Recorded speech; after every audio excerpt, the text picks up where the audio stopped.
பென்னாகரம் தொகுதி பகுதியில் நிலத்தடியில் புளோரைடு என்ற நச்சுத்தன்மை அதிகம் இருக்கின்ற காரணத்தால் பென்னாகரம் தொகுதி உள்ளிட்ட தருமபுரி மாவட்டம், கிருஷ்ணகிரி மாவட்டங்களுக்கு தவித்த வாய்க்கு தண்ணீர் வேண்டும், தாகம் தீர்க்க தண்ணீர் வேண்டும் என்ற கோரிக்கை வைக்கப்பட்டு சட்டமன்றத்தில் தொடர்ந்து பேசினேன்.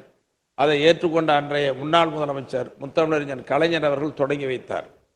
அப்பொழுது துணை முதலமைச்சராக இருந்தவர் இன்றைய முதலமைச்சர் அவர்கள் அதற்கு உத்தரவிட்டு தொடங்கி வைத்தார்கள். அதற்கு முழுமையாக தண்ணீர் கிடைக்கவில்லை.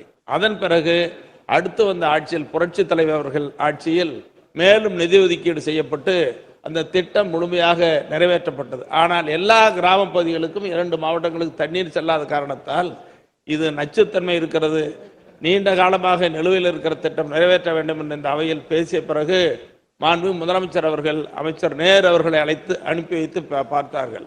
பார்வையிட்ட பிறகும் அது முடியவில்லை. முதலமைச்சர் அவர்களை நீங்களே வந்து பார்வையிட வேண்டும், அதை நிறைவேற்ற வேண்டும் என்று கோரிக்கை வைத்தேன். முதலமைச்சர் அவர்கள் நேரில் வந்து பார்வையிட்டு திட்டத்தை தயார் செய்தார்கள்.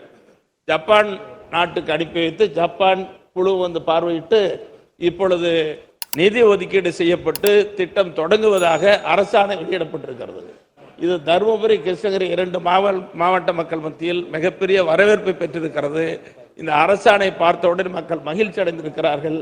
ஆகவே மாண்பு முதலமைச்சர் அவர்களும் அரசும் இந்த திட்டத்தை உடனடியாக நிறைவேற்றுவதற்கு அரசு ஆவண செய்யுமா என்பதை தங்கள் வாயிலாக அறிய விரும்புகிறேன்.